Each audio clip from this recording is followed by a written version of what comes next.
Meu nome é Gabriela Cunha e eu sou salva pela fé, mas será que somente? Meu nome é Fernando e eu tenho convicção plena que o amor de Cristo é o mais poderoso para nos unir. Meu nome é Tiago, eu sou pastor da Igreja Evangélica Luterana do Brasil e creio que o maior é o que nos une do que aquilo que nos separa. Muito bem, pessoal, estamos aqui para gravar mais um episódio. A gente está continuando a nossa série de diálogos ecumênicos. Nós começamos com o anglicanismo e hoje nós vamos falar do luteranismo. A gente está aqui com o pastor Tiago, ele vai conversar com a gente sobre esse assunto e logo, sem delongas, vamos escutar a nossa leitura.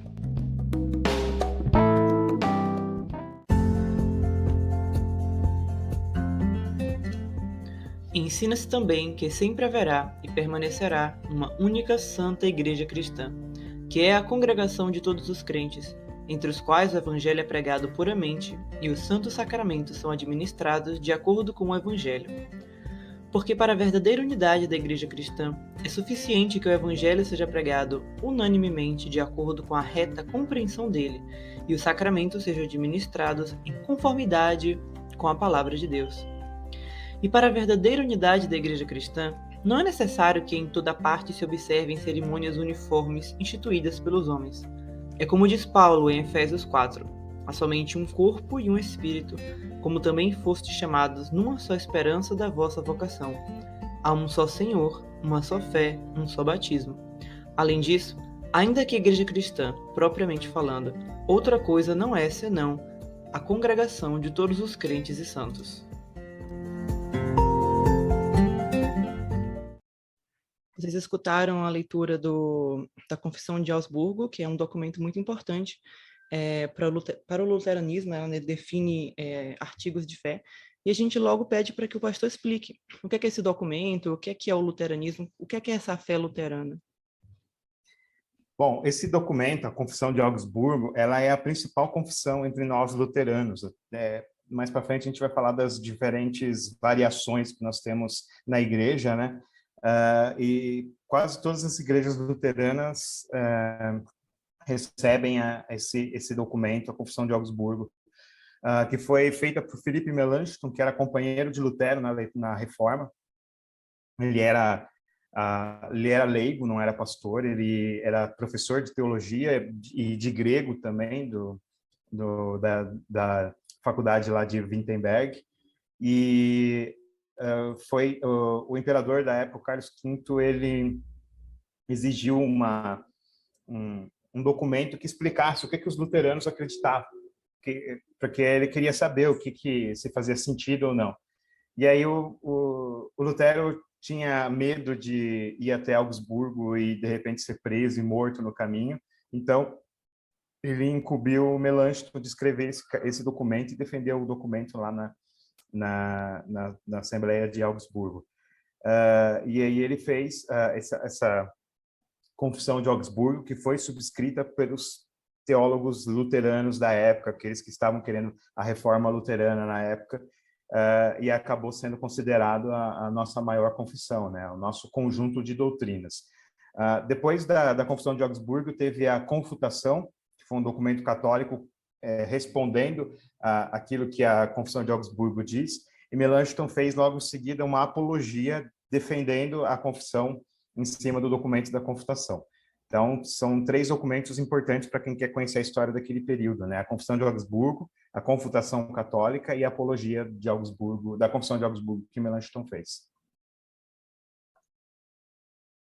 É muito interessante, é importante a gente entender, né, como é que funcionou. Acho que a gente tem muitos espantalhos apresentados hoje, especialmente, eu falo muito isso, que eu falo da parte católica, e eu digo que há muitos espantalhos utilizados pelos católicos para poder tentar refutar o protestantismo, apresentar uma apologética, e aí se trata o protestantismo como uma coisa completamente una e que representa como se Lutero tivesse realizado assim algo que é a mesma coisa que acontece naquela igreja de bairro aqui, é a mesma coisa que o Lutero realizou em 1500. Então é difícil, né? Tipo, quando a gente trata isso tudo como se fosse uma coisa só, Então, como é que os luteranos contam a própria história? O que é a reforma luterana? O que é que Lutero se propõe a fazer e o que é que os luteranos continuaram, né? O que é que a igreja luterana diz de si mesma? Naquela época existiam alguns problemas morais na igreja cristã como um todo, né? Ah, Tinha a simonia, tinha abuso de poder, e uma prática que começou a ser feita foi a venda de indulgências, né? Os católicos sabem muito bem o que são indulgências, né? Onde se recebe o perdão dos pecados através da confissão, através da absolvição, nós também cremos nisso, né? Que o perdão dos pecados vem pela confissão e a absolvição. Mas na época existia a venda disso, né? Até um dos que vendia as indulgências, o Tetzel, ele dizia que quando uma moeda tilinta no fundo da gasofilácio, uma alma escarpa do purgatório. Então era complicado, né? A princípio, quando Lutero pregou as 95 teses, ele não estava querendo defender uma reforma doutrinária na igreja, simplesmente uma reforma moral em relação à venda de indulgências, né? Ele estava basicamente falando disso, que muita gente estava ganhando dinheiro em cima dos pobres. Então ele queria uma reforma moral em cima da igreja. Com as disputas que vieram depois, então também se propôs uma reforma doutrinária. Em relação a assuntos como a justificação, a confissão de absolvição, os sacramentos, a forma de conduzir a igreja, a administração, essas coisas, né? Então, começaram a ter propostas de reforma doutrinária. E aí muitos aderiram a essas propostas e se tornaram depois o que virou um xingamento, né, que era luteranos. Luterano começou como um xingamento. Os luteranos não gostavam do termo luterano. Eles gostavam do termo evangélico, nós somos evangélicos. Só que aí, com o tempo, acabou pegando, como todo apelido que não se gosta, acabou pegando, né? E aí ficou luterano, acabou sendo conhecido como luterano. Mas as igrejas luteranas, geralmente, elas colocam antes a igreja evangélica. Mas, como você bem falou, nós não somos evangélicos igual a muitas igrejas por aí em cada esquina, né? Nós estamos mais perto do catolicismo em tradições do que dessas igrejas evangélicas, porque nós temos os sacramentos, eles não têm sacramentos, eles acreditam que é só um símbolo. Nós temos a confissão e a absolvição, eles não têm, eles acreditam que cada um deve pedir perdão diretamente a Deus e não passar pela absolvição que a Bíblia fala que tem que ter. Eles geralmente acreditam na teologia da prosperidade, nós não acreditamos na teologia da prosperidade, né? Então, nós rejeitamos isso. E na época, muitas críticas da época, que eram para o catolicismo da época, hoje vale para as igrejas evangélicas, né? A questão da exploração do pobre, por exemplo, né? De ficar pedindo ofertas para o pobre, sendo que o pobre não tem nem como se sustentar. E foi assim, né? Foi no começo uma sugestão de reforma moral, que com o tempo acabou sendo recebida, né, pelo catolicismo. Hoje a gente não vê mais essa exploração dos pobres, e depois uma reforma doutrinária também para que certos pontos fossem revistos. Pronto, pastor Tiago, que está falando é Fernando, né? Bem verdade dessa aproximação que o senhor colocou do luteranismo, né, com a Igreja Católica. Eu, na verdade, sou, né, membro da Igreja Batista praticamente desde a adolescência, né? E há uns 4 anos atrás, eu lembro de ter visitado a Igreja Luterana aqui em Salvador com minha filha e realmente senti uma diferença. Pensei que ela seria muito mais próxima, né, da igreja onde eu congregava, onde eu congrego, do que uma igreja católica. Ao chegar lá, eu percebi realmente toda a liturgia, com aqueles panfletos, né, que vem com toda a ordem da missa, do culto, e eu percebi realmente que há essa aproximação, né? Se o senhor puder, assim, aprofundar um pouco mais sobre essas semelhanças do luteranismo com a Igreja Católica, seria interessante. Que a igreja, o que você foi pode ter sido a igreja que eu faço parte, a Igreja Evangélica Luterana no Brasil. Tem 2 principais no Brasil, tem a Igreja Evangélica Luterana no Brasil e a Igreja Evangélica de Confissão Luterana no Brasil. A Igreja Evangélica de Confissão Luterana no Brasil, ela é bem diversificada. Ela tem liturgia mais tradicional, que o pastor usa a estola, usa a batina e tudo mais, e tem a alba, né? Usa a alba, e tem que ele usa, que o pastor, eles têm pastoras também, né? Que usam o talar preto com peitilho, e aí já não é tão tradicional. E tem o movimento encontrão dentro deles, que é parecido com os carismáticos, né? Eles cantam músicas mais alegres, não tem formato, o culto não é muito litúrgico, é bem mais aberto, assim, é bem mais parecido com as igrejas evangélicas. Então, eles têm bem diversificado essa questão. Na igreja que eu faço parte, a Igreja Evangélica Luterana do Brasil, nós mantemos os costumes, as tradições que nós achamos saudáveis. Nós não queremos... Lutero não queria inovar, não queria criar uma nova forma de culto. Ele só enxugou aquilo que ele achava que não deveria ser colocado no culto, né? Então, ele enxugou, ele fez a missa alemã, que tem no volume 7 das obras selecionadas de Lutero, e nós seguimos uma ordem litúrgica feita no século XIX e aperfeiçoada junto com o Concílio Vaticano II, que foi feito ao tempo da Igreja. Nós seguimos esse tempo da Igreja que o Concílio Vaticano II colocou, e a Quaresma, a Páscoa, nós seguimos o mesmo tempo, e a mesma leitura bíblica. Nós usamos as mesmas leituras bíblicas que os católicos, por causa do Concílio Vaticano II. É bem parecido por causa disso, né? Porque nós seguimos, e no século XIX foi feita essa ordem litúrgica parecida com a católica, e no século XX teve essa ordem bem de acordo com o Concílio Vaticano II também. Então, nós seguimos essa ordem, as leituras, porque nós acreditamos que elas são bíblicas, elas não são problema só porque são católicos romanos, né? A maior parte de nós não tem esse preconceito, mas alguns, infelizmente, ainda tem, né? Preconceito com a Igreja Católica. Esses dias mesmo, um pastor estava comentando que deveria mudar um trecho de um hino que nós cantamos, onde fala que Jesus é filho de Maria, e queria colocar outra frase. Isso foi... a gente discordou, né? A maioria discordou disso, porque para ele, filho de Maria é muito católico, mas a Bíblia fala que Jesus é filho de Maria. Então, não faz sentido você mudar uma coisa só porque católico faz igual. Os católicos são irmãos em Cristo, não tem esse problema de mudar as coisas só porque é católico.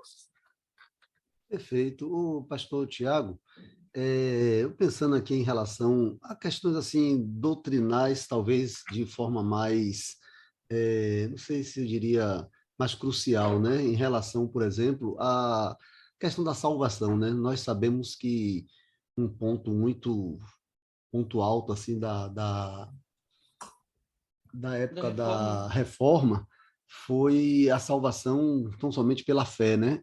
Enquanto o catolicismo apresenta assim não essa forma de entender a salvação. Como é que no luteranismo também, né, assim, é tratado essas questões da salvação? Eu acrescento ainda a questão que muitas vezes a gente vê acusações assim de que o luteranismo acreditaria que a justificação ela seria meramente assim, tipo, jurídica, que o Lutero e que os luteranos acreditam que você é declarado justo, mas que não haveria realmente uma mudança de santificação daquela pessoa, e que seria uma coisa mais formal. Então, queria também que você esclarecesse exatamente o que seria, né, a justificação, o que é essa salvação pela fé, porque os luteranos muitas vezes se defendem dizendo que não, que eles acreditam sim que as obras elas seguem, né, a fé. Então, como é que isso se une? Esse é um ponto que a gente é meio solitário, né? Porque os católicos acreditam que a justificação ela é pela fé, mas também pelas obras, né? O batismo limpa o pecado original para os católicos, né? Mas o pecado atual você tem que lutar contra ele e entregar como obras para Deus junto com a fé. Os evangélicos, a maioria também acredita em algo parecido, né? Eu tenho um diálogo com bastante evangélicos e eles acreditam que a justificação é pela fé, mas não é somente pela fé. Você se você só é cristão de verdade se você segue tal doutrina, vota em tal candidato, segue tal linha política, ouve tal tipo de música. Ou seja, são várias obras que a gente chama de legalismo, né, que são pedidas no meio evangélico. Mas no meio luterano, infelizmente, também tem esse problema do legalismo também, né? Tem gente que fala que para ser cristão de verdade você precisa de obras. A gente acredita que primeiro vem as obras e não o primeiro cristão de verdade. Primeiro você as obras e primeiro vem a fé. Você é justificado somente pela fé. Não tem obras. Só que a justificação e a santificação, elas andam juntas, né? A vida, nós somos pecadores todos os dias, então todos os dias nós somos justificados e santificados. Primeiro vem a justificação, depois vem a santificação. Nós cremos em Deus, então as obras vão seguir a gente, como diz lá em Efésios 2, capítulo 8 a 10, versículos 8 a 10, que diz que as boas obras Deus preparou de antemão para que andássemos nela. Então, nós somos primeiro justificados, então nós seguimos as boas obras. Mas nós somos falhos nessas boas obras, então nós precisamos ser perdoados novamente. E aí entram sempre os meios da graça, o batismo e a Santa Ceia. Nós recebemos a justificação do batismo pela fé, e a Santa Ceia também nós recebemos o perdão dos pecados e a absolvição. Quando o pastor absolve a pessoa dos seus pecados, também recebe o perdão dos pecados. Então, é um ciclo. Sempre nós vamos pecar, sempre nós vamos ser justificados. É uma constante, não é uma mera formalidade que decreta que você é justificado e depois acabou. Não, sempre nós vamos... A justificação é sempre uma constante, porque nós sempre pecamos. Mas não quer dizer, tipo, eu pequei e eu vou para o inferno, eu preciso pedir perdão para Deus. Não, isso é sinergismo, nós não acreditamos nisso. Nós acreditamos, mesmo pecando, Deus continua nos salvando. E Ele continua nos perdoando, porque Ele que deu esse perdão, é de graça, é presente. Nós vamos buscar na fonte, mas esse perdão, ele é gratuito e ele está sempre conosco. Mas nós também buscamos esse perdão porque nós precisamos ter a consciência desse perdão, nós precisamos saber desse perdão. Então, nós recebemos através dos meios da graça, a confissão e a absolvição, a Santa Ceia e o batismo. Quando nós pecamos, nós lembramos do nosso batismo e nós temos a certeza que nós fomos perdoados. A nossa certeza de salvação não está em nós, nas nossas obras, está nos meios da graça. Eu fui batizado, eu estou salvo. Eu participo da Santa Ceia porque não são obras nossas, são obras de Deus. É Deus vindo a nós, é Deus fazendo a obra em nós. E através disso nós recebemos a fé, nós alimentamos a fé e pela fé nós somos perdoados. Então é uma constante, nós somos perdoados porque cremos e essa fé foi Deus que nos deu.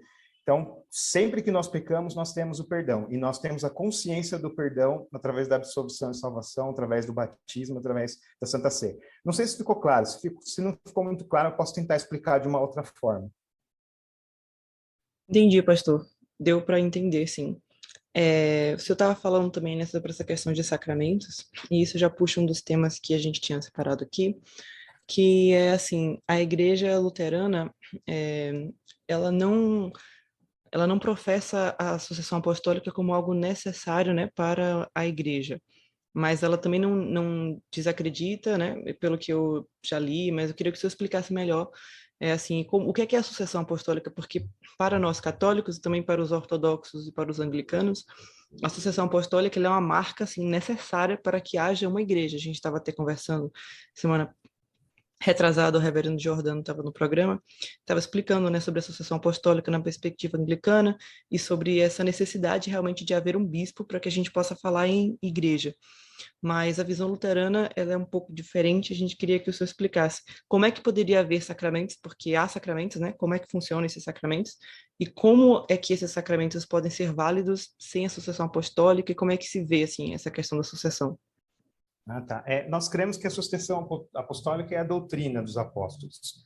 A doutrina dos apóstolos, se ela é seguida, nós temos essa sucessão apostólica, porque nós estamos na doutrina dos apóstolos. Por isso que nós reconhecemos outras igrejas como cristãs. Mas não há necessidade de um bispo que tenha sido ordenado desde os apóstolos, seja sucessor dos apóstolos, para que haja o sacramento, para que haja a igreja. Como foi lido aí no capítulo, eu não lembro agora o capítulo da Confissão Augsburgo que foi lido, deixa eu ver aqui. Era um capítulo intitulado Da Igreja e o outro... Da Igreja, eu não lembro agora qual que é, acho que é o 14, tá.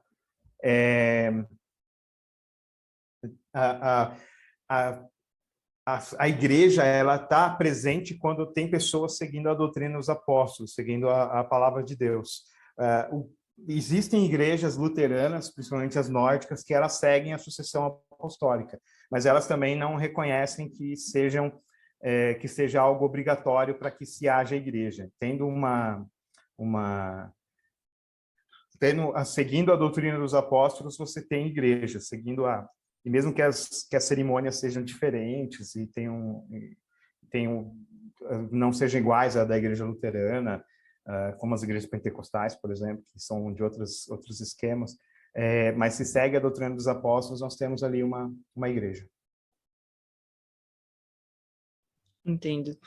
E também nessa questão dos sacramentos, para que a igreja, e aí o senhor falou sobre a questão da necessidade do batismo, né, que é um meio de graça, e da Santa Ceia. Aí a gente queria que o senhor explicasse também essa questão, que o luteranismo já diverge, né, um pouco de muitos evangélicos de hoje, né, que professam um batismo que seja memorialista e somente em adultos. Os luteranos praticam o pé do batismo. Então, como é que é a visão?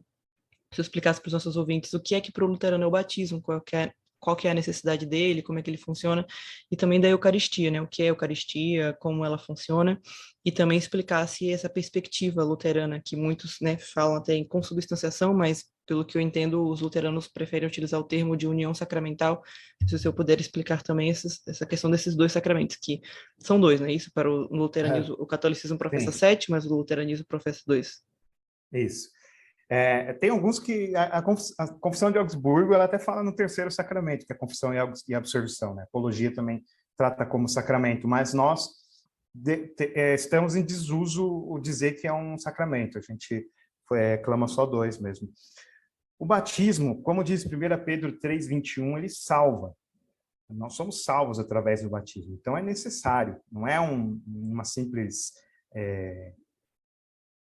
cerimônia, um memorial, fazer parte da igreja. Não, nós somos efetivamente salvos pelo batismo. É Deus vindo até nós, não é obra nossa, é obra de Deus. Deus vindo até nós e salvando. A salvação, ela vem por 3 meios: a palavra e o sacramento, o batismo e a Santa Ceia. E também a confissão e a absolvição. Quando é pregada a palavra de Deus, a pessoa, crendo naquilo, ela é salva. Mas ela precisa passar pelo batismo, porque o processo de salvação passa pelo batismo. Se ela morrer antes do batismo, não quer dizer que ela vai para o inferno. O ladrão na cruz não foi batizado e ele foi para o paraíso mesmo assim. Mas se ela nega o batismo, eu não quero batizar, então ela corre o risco, sim, de ir para o inferno, porque ela está rejeitando a Deus, aquilo que Deus mandou. A Santa Ceia também, ela alimenta a nossa fé e nos salva. É a salvação de Deus. Só que nós não acreditamos, que nem os católicos falam, em ex opere operato, né? Pela realização da obra. Não é o batismo em si que salva, é a fé em Cristo que nós recebemos no batismo. Quando nós recebemos o batismo, Deus coloca a fé nos nossos corações. Então, por isso que nós não negamos a crianças, porque as crianças também são pecadoras e elas também precisam ser salvas. Então, nós batizamos as crianças para que elas sejam salvas por Deus também. E nós temos até um batismo de emergência. Se uma criança estiver no hospital em vias de morrer, a gente batiza ela urgentemente, né, como urgência de emergência, para que ela possa receber os benefícios da salvação. Não cabe a nós julgar crianças, mas como Jesus mandou batizar e em nenhum momento ele restringiu a idade para que isso seja feito, então nós batizamos assim que possível. Assim, nós combinamos com os pais, assim que possível a gente já batiza as crianças para que elas recebam o perdão de Deus também. Então o batismo para nós é fundamental, né? Não é uma coisa descartável. E a Santa Ceia também, nós acreditamos que é o corpo e o sangue de Jesus. A consubstanciação, ela fala em 4 substâncias, ou 2 substâncias. A substância do sangue junto do vinho, e a substância do pão junto do corpo, para que haja essas 4 substâncias. A gente não sabe como isso acontece, então a gente chama de mistério, que é a união sacramental. Assim como a união hipostática, né, entre a natureza divina e a natureza humana, assim a união entre a natureza, entre o pão e o corpo de Cristo, entre o sangue e o vinho. Mas a gente não explica como é feita essa união, nós não falamos quantas substâncias tem ali. A gente acredita que Jesus Cristo está presente substancialmente no pão e no vinho, mas nós não sabemos como é que isso acontece. Então nós rejeitamos a ideia de consubstanciação, e assim como também a transubstanciação, porque são explicações racionais daquilo que a gente não sabe explicar. A gente deixa aberto, não sabemos explicar, então a gente deixa aberto, mas nós acreditamos que ali está o corpo e o sangue de Jesus Cristo. É muito importante a gente né, focar nisso daí, porque quando a gente vai falar sobre diferenças entre católicos e protestantes, a gente falar sobre... inclusive, tem até um vídeo muito famoso de um padre famoso no Brasil, que ele meio que acha, tipo assim, ele achou que ele tinha destruído todo o protestantismo, porque ele fala assim, você pode encontrar várias coisas em várias igrejas, mas somente na igreja católica que você encontra Jesus na Eucaristia, e aí ele acha que como se ele estivesse assim, definindo e finalizando com o protestantismo, mas com uma certa ignorância, porque primeiro que os ortodoxos também creem na Eucaristia e nos demais sacramentos, e segundo que há vertentes protestantes que professam essa fé. Então, a teologia eucarística luterana é bastante presente, né? Uma coisa que... É até uma pergunta, isso é realizado todos os domingos? Como é que isso funciona? Isso é opcional? A Eucaristia, o culto dominical, ele é para a Eucaristia? Sim, a Eucaristia ofertado da mesa, né? Porque o púlpito, os calvinistas acreditam que o púlpito, a pregação é a principal parte do culto. Para nós é a palavra e os sacramentos. Então nós colocamos o púlpito de lado e a mesa no centro, porque ali está o corpo e o sangue de Jesus e ali é o centro do culto, né? Não é só a pregação.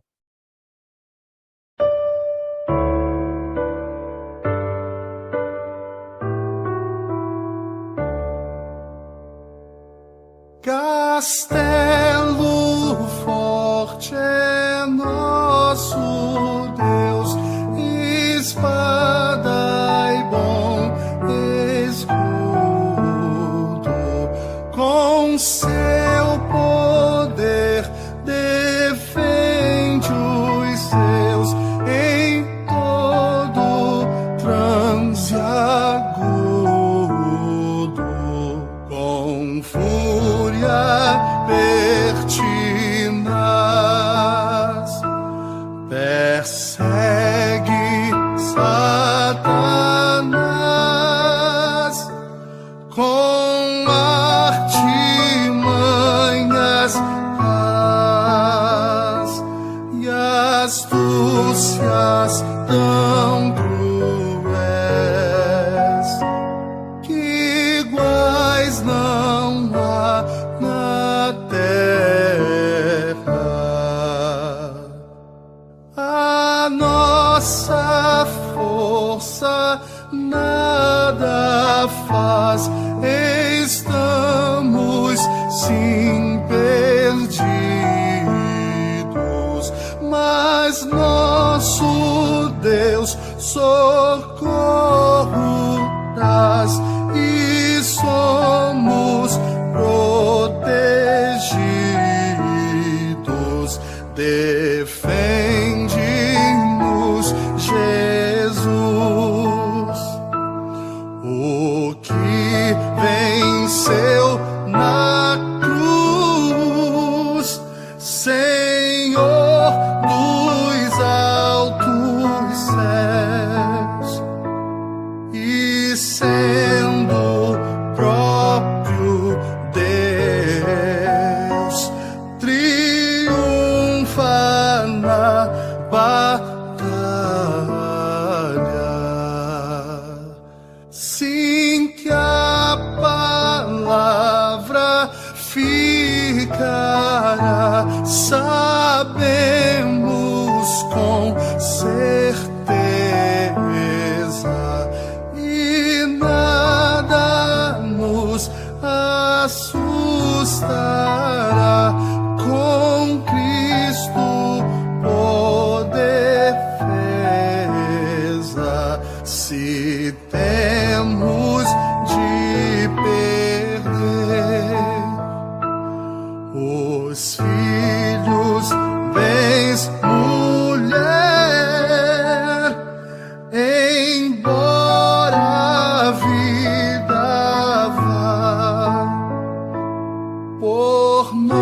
Então, se a gente apresenta, né, como as pessoas no senso comum, elas pensam católico, missa, padre, né, vestido com roupas litúrgicas, imagens, etc. E aí ela entra na igreja luterana, ela vê essas características e ela pensa, então, qual é a diferença, né, do catolicismo? Então, esclareça para, né, nossos ouvintes. Por que houve a separação, né? O senhor falou logo no início dessas questões históricas e que nós, como católicos, também, tanto a Igreja Católica acolheu, né, acolheu depois de muitas discussões e muitas divergências, mas tanto acolheu que o Concílio de Trento foi um concílio de reforma. Então, muitas propostas, né, apresentadas pelos protestantes acabaram sendo acolhidas, né? Antigamente o bispo, ele tinha uma cátedra, tinha mais de uma cátedra, então o bispo era bispo de uma cidade que ele nunca nem pisou os pés. Isso era uma das coisas, né, criticadas nos períodos, né, nos movimentos de reforma, e a igreja acolheu isso daí, e outras regras mais rígidas, né, porque haviam sacerdotes que viviam a vida completamente promíscua, e, enfim, isso foi muito criticado no período da reforma. Mas essa questão moral da vinda das indulgências também foi criticada e foi regulamentada por Trento, mas ainda assim o Concílio de Trento ele não foi, enfim, não foi suficiente para resolver divergências entre católicos e luteranos. Na verdade, muito pelo contrário, né? O Concílio de Trento acabou reafirmando dogmas e doutrinas que os luteranos rejeitaram e continuam rejeitando. Então, para o ouvinte distante, assim, que vê a diferença entre católicos e evangélicos como uma coisa superficial, né, das vestes litúrgicas, de imagens, de Eucaristia, não consegue ver bem exatamente por que um luterano não é católico. Muitas pessoas, e eu já tive essa conversa com alguns amigos católicos, de eu mostrar algum protestante, algum autor que eu acompanho, ou algo do tipo, e dizer, mas essa pessoa aí está quase sendo católico, um dia ele vai ser. E eu tento explicar que não é bem assim, que na verdade aquelas características que ele tem é da própria tradição dele, não é um caminho que ele está fazendo para o catolicismo. Então, tanto os católicos como os evangélicos têm essa dificuldade de entender por que que o luterano, o anglicano, ele não se torna católico. Então, qual é a diferença? Quais são essas questões assim de diferença que o senhor enxerga para dizer, não, nós somos luteranos por causa disso e não católicos? Bom, eu acho que são alguns temas, por exemplo, nós não temos uma administração central que nem o papado, nós não temos um papa, né? Nós não temos a minha igreja, por exemplo, ela é congregacional, não é episcopal, apesar de terem luteranas que são episcopais também, mas é questão da minha igreja, a Igreja Evangélica Luterana do Brasil. Nós não pedimos a intercessão de santos mortos, nós acreditamos que os santos mortos não têm a capacidade de ouvir o que nós estamos fazendo, mas nós acreditamos que a igreja militante, essa igreja aqui na Terra, e a igreja triunfante lá no céu, nós estamos em comunhão quando nós participamos da Eucaristia, da Santa Ceia, nós estamos em comunhão com os irmãos que já foram também, mas nós não temos, eles não têm a capacidade de ouvir os nossos pedidos, então nós não pedimos nada para santos mortos, mas nós reconhecemos o valor deles e guardamos certas festas, né, de santos também no nosso calendário litúrgico, porque nós temos a lembrança deles como pessoas, como exemplos a serem seguidos, né? Tem essa questão dos sacramentos também, né? Nós temos 2, a Igreja Católica tem 7, mas nós temos o costume da confirmação para a pessoa fazer tomar a primeira vez a Santa Ceia, então seria confirmação e o crisma e a primeira comunhão, né? Então nós temos o costume, mas nós não chamamos de sacramento. O casamento para nós é uma bênção, não é um sacramento também, então nós podemos casar pessoas divorciadas, né? Nós não temos esse problema, né? De uma pessoa de repente ter se divorciado e não pode casar mais. Então a gente tem essas diferenças, né? Não são tantas diferenças assim, né? Eu acho que esteticamente nós somos bem parecidos, mas doutrinariamente, tem a justificação pela fé também, que é o nosso ponto principal, né? Que acaba divergindo também com os católicos em relação a isso. Mas nós acreditamos que a Santa Ceia e o batismo são meios da graça também, igual aos católicos também. Então, acho que não são tantas diferenças assim. O senhor acredita que essas diferenças, elas um dia serão sanadas? O senhor tem uma visão mais positiva, mais otimista ou mais pessimista em relação a isso? Olha, é uma pergunta que eu não sei responder, porque os luteranos confessionais são um pouco, que é a minha parte, né, são um pouco mais fechados em relação a se unir com outras igrejas, né? Nós somos bem fechados em relação a isso. A Igreja Católica, nós praticamos a comunhão fechada também, que nem a Igreja Católica também tem a comunhão fechada. E os católicos e os luteranos que têm diálogo com a Igreja Católica mais forte, nós temos diálogos com a Igreja Católica também. Nós temos um grupo de pastores e até o diretor do seminário faz parte de diálogo com a Igreja Católica. Nós temos esse diálogo. Mas, por exemplo, a Federação Luterana Mundial, que está mais avançada em diálogo do que nós, eles têm algumas doutrinas que a Igreja Católica não aceitam também. Então, eles ordenam mulheres, eles têm...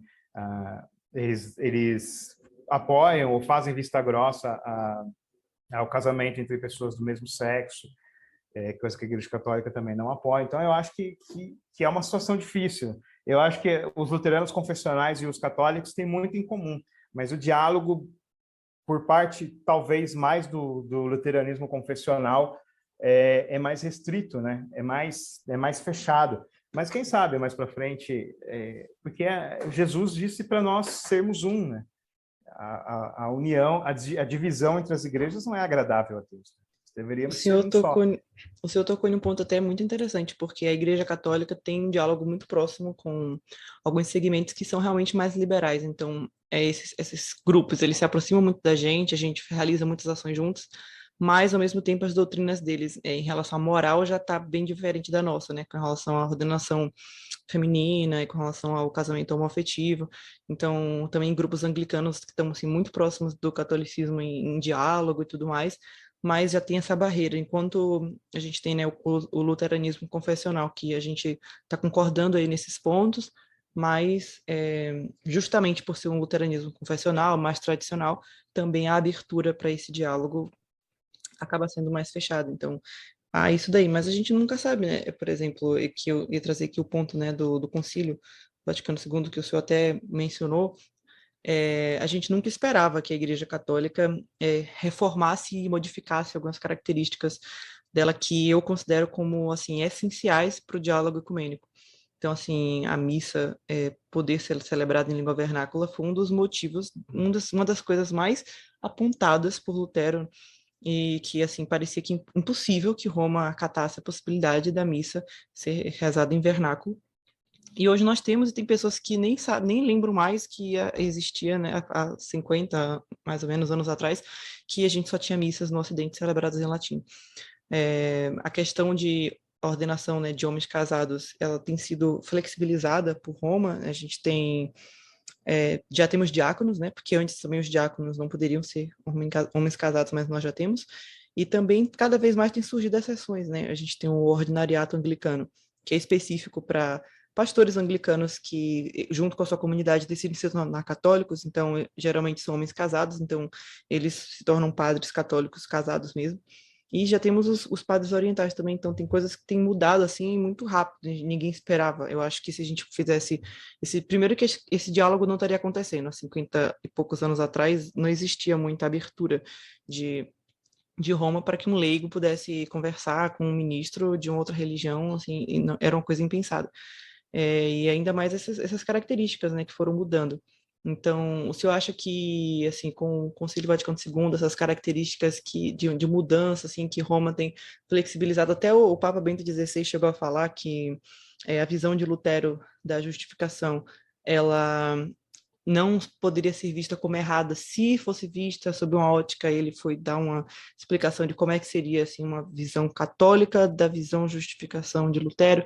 E aí tem também o documento conjunto da justificação, e aí eu não sei se o luteranismo confessional ele acata esse documento, como é que vê esse documento. Então, acabei jogando muitas informações assim, mas eu queria perguntar ao senhor, na verdade, Primeiro, como é que o luteranismo vê assim, essas reformas que a Igreja Católica tem feito, que são coisas que no início assim, foram um dos motivos das nossas divisões, coisas que hoje a Igreja tem repensado. E também se esse acordo de paz, né, digamos assim, da justificação, que foi, acho que é de 1991, alguma coisa assim, um documento também recente de justificação, se o luteranismo confessional aceita ou se isso é mais do luteranismo mais liberal. Como é que foi isso? Tá, vamos lá. Sobre o Concílio Vaticano II, eu acredito que foi um avanço muito, muito grande, tanto que agora a gente tem conversas entre luteranos e católicos, né? E aqui no Brasil, as igrejas luteranas, teve uma igreja católica que ela foi, que ela precisou entrar em reforma, teve um problema lá de infiltração e tal, e a igreja luterana recebeu, cedeu o espaço dela para que as missas fossem feitas. Então, isso era impensável antes, né? E tem igrejas católicas, na comemoração dos 500 anos da Reforma, cederam o espaço e fizeram comemoração conjunta com luteranos também. Então, é algo também que era muito impensável antes, né? Como é que você pode ceder o espaço para luteranos fazerem celebração da Reforma ainda, né? Que foi uma divisão na igreja e tal. Ou luteranos recebendo católicos e tal. Então, é algo que, graças a Deus, mudou a partir do Concílio Vaticano II, e isso aproximou luteranos e católicos, e eu acho que isso é bom. Sobre a declaração conjunta, nós, luteranos confessionais, não assinamos essa declaração. Nós acreditamos que ainda falta um avanço maior nesse sentido, porque ficou muito... usando uma expressão chula, chove e não molha, né? Não teve, não teve um acordo realmente. Cada um falou da sua parte e ficou por isso mesmo, né? Não foi uma coisa tipo, nós acreditamos na justificação somente pela fé dos católicos, ou nós acreditamos na justificação fé mais obras dos luteranos. Nenhum dos lados cedeu. Então ficou ainda, acho que precisa avançar um pouco mais. Mas, historicamente falando, é um ponto importante, né? Porque católicos e luteranos sentaram juntos e conversaram. Isso é uma coisa que, como eu falei, eu acredito que Deus pode quebrar o coração e fazer com que nós voltemos a ser um só aqui na Terra ainda, né? Mas se a gente for olhar para a realidade hoje, eu acho um pouco mais difícil. Eu acho um pouco mais difícil que isso aconteça, mas quem sabe no futuro Deus quebre isso e a gente consiga se unir, né? Se unir, assim como a gente já tem conversado, né? Graças a Deus a conversa, a porta do diálogo está aberta, mas eu acho que ainda falta avançar um pouco mais. Essa declaração, ela não foi um avanço doutrinário, ela foi um avanço ecumênico. Luteranos e católicos conversaram, mas doutrinário eu acho que ainda precisam conversar bastante. Entendi. Realmente, eu já li o documento, ele é sucinto e um pouco dúbio, né? Acho que o termo seria meio que esse, né? Porque ele diz, mas não diz. Então, realmente, a gente pode ter perspectivas diferentes do documento, mas foi um marco, né? E rezemos, né? Que seja algo que cresça cada vez mais. E, por fim, assim, ainda nessas curiosidades, né, para que a gente conheça um pouquinho mais, a gente falou aqui de luteranismo confessional, mas acabamos esquecendo de pedir que o senhor esclarecesse o que é isso, né? O que é luteranismo confessional, qual que é a diferença, né? O que é que faz uma igreja ser luterana? Qualquer pessoa pode dizer que é luterano? Como é que funciona? Eu sei que no Brasil a gente tem essas duas igrejas, né? A confessional, essa que o senhor faz parte, a Igreja Evangélica Luterana, acho que é do Brasil, né? No Brasil. É do Brasil. Do Brasil, isso. No Brasil, E a outra é a Igreja Evangélica de Confissão Luterana no Brasil. Então, qual que é, por que isso, né? Como é que é um luterano confessional e o que é que não é? Tá, isso aconteceu no século XIX. Tinha um imperador que ele era reformado, calvinista, né? E aí a esposa dele era luterana. E aí ele não podia comungar na igreja luterana e ela não podia comungar na igreja reformada. Então, o que ele fez? Vou juntar as igrejas. Então, ele juntou as igrejas luteranas e reformadas.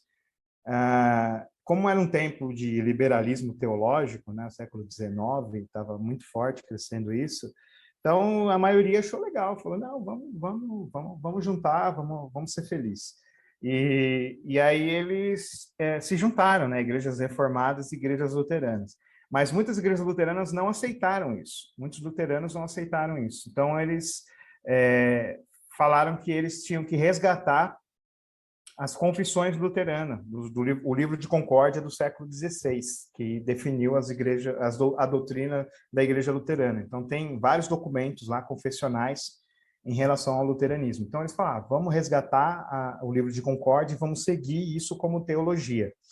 E aí, muitos ficaram na Alemanha, já alguns saíram e foram para os Estados Unidos, porque na Alemanha estava tendo pobreza ali, né? Estava tendo miséria, então eles foram tentar uma nova vida nos Estados Unidos. E lá eles criaram a Lutheran Church Missouri Synod, a Igreja Luterana Sínodo de Missouri.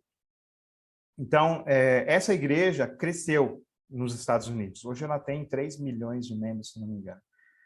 E aí ela resolveu juntar outras igrejas que fossem também confessionais, que seguissem o livro de Concórdia ainda. Então, eles criaram o Concílio Luterano Internacional, para fazer um contraponto à Federação Luterana Mundial. A Federação Luterana Mundial tem igrejas confessionais também, mas ela apoia várias doutrinas liberais. Então, eles falaram, se vocês não quiserem seguir as doutrinas liberais ou apoiar as doutrinas liberais, nós somos um sínodo conservador, nós temos essa doutrina do século XVI. Então, muitas igrejas foram. Acho que tem hoje 10 milhões de luteranos confessionais no mundo, enquanto 100 milhões são não confessionais, assim, entre aspas, né? Se a gente for contar só os do Concílio Luterano Internacional, mas tem outros luteranos confessionais na Lituânia, Finlândia e outros que eles não são do Concílio Luterano Internacional, mas são da Federação Luterana Mundial. Então, esse número é meio errado, né? Não é bem por aí. Tem mais luteranos confessionais. Os luteranos confessionais, então, nós seguimos o livro de Concórdia como definição de fé, né? É ali que a gente concorda, como diz o próprio nome, né? Livro de Concórdia. É ali que a gente concorda como definição de fé, e acreditamos que é uma expressão bíblica da fé. Os documentos confessionais nos ajudam a entender a fé luterana. Então, nós seguimos essas confissões. A Igreja Evangélica de Confissão Luterana no Brasil, ela tem como confissão de fé o Catecismo Menor e a Confissão de Augsburgo. É a confissão de fé dela. Mas ela tem as decisões doutrinárias dela, que dá para ser conferidas no site, né, luteranos.com.br, eu acho que é assim o site deles. Então, eles têm decisões doutrinárias e eles têm uma abertura maior para movimentos dentro da igreja. Tem os luteranos mais liberais dentro dela, tem os luteranos mais conservadores, e tem os luteranos mais carismáticos, e tem os pietistas também, o MEUC, que é um grupo ligado à Confissão Luterana do Brasil, que é pietista, né? Então, ela é aberta para vários movimentos. Já a Igreja Luterana Confessional, as confessionais, elas não são tão abertas, elas seguem o livro de Concórdia. Apesar de que essa proteção não é muito efetiva, porque nós vemos movimentos mais evangelicais, como eu falei, de um pastor querendo trocar filho de Maria no inário e tal. Então, nós temos pessoas que infelizmente, são mais evangelicais, né? São mais ligadas ao movimento evangélico. Não aceita crucifixo, não aceita imagem. Tem igrejas que nem têm a liturgia inteira, eles colocam outra liturgia mais moderna também. Então, não é tão unificada quanto a gente gostaria que fosse, mas não é fechada a outros movimentos, como o pietismo e o liberalismo teológico, por exemplo. Então, acaba sendo uma salvaguarda, apesar dos problemas que também nós temos.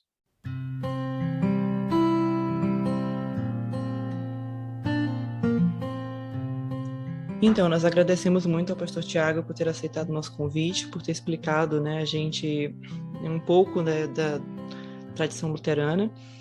Ficamos muito felizes com essa série que estamos fazendo, vamos continuar com ela, conversando com líderes da tradição cristã, e o bom é que a gente pode trazer pessoas que podem falar de dentro, para que a gente não tenha uma visão partidária, apontando coisas que a gente acha que mas que a gente possa realmente expor, porque conhecendo um ao outro é que a gente vai poder trilhar um caminho para a unidade. Então, o caminho é árduo, ele é complexo, e a gente não pode ser simplório, né? A gente não pode só fazer de conta que não há diferenças e seguir em frente, não é isso. O caminho para a unidade verdadeiro, ecumênico de verdade, é um compromisso onde a gente apresenta as nossas diferenças, a gente entende que há diferenças, mas que a gente deseja verdadeiramente cumprir a oração de Jesus para que todos sejamos um.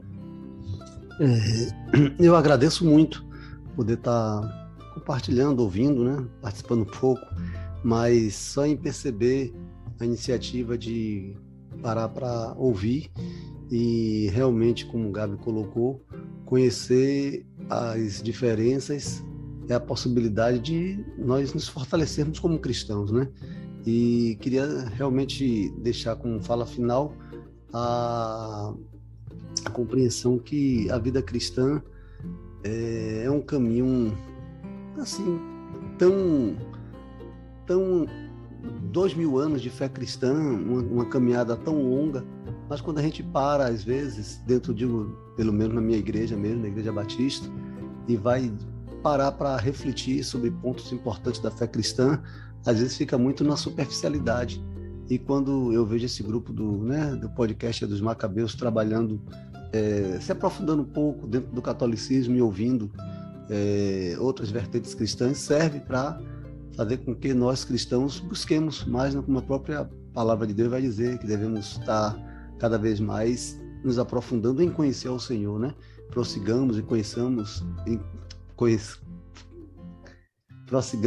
ao Senhor, porque é algo que, quanto mais nós conhecemos ao Senhor Jesus e as convicções de nossa doutrina, eu acredito que torna a igreja cristã mais forte. Eu agradeço e que possamos continuar sempre buscando mais do Senhor. Eu agradeço o convite, foi muito legal, eu gosto de falar sobre teologia, né? É um tema muito, muito legal, eu sou apaixonado por ele. E eu agradeço a oportunidade de nós conversarmos sobre as diferenças que temos, mas maior é o que nos une do que aquilo que nos separa, né? Então, lá no céu, ou quando a gente ressuscitar, não vai ter mais esses problemas, né? Nós vamos superar isso, aquilo que nós conhecemos em parte, nós vamos conhecer o todo. Então, que até lá a gente possa se amar como irmãos em Cristo, e mesmo que nós tenhamos diferenças que possam limitar um pouco o nosso relacionamento, mas nós possamos aproveitar a comunhão com os irmãos, assim, que dentro daquilo que a gente puder fazer.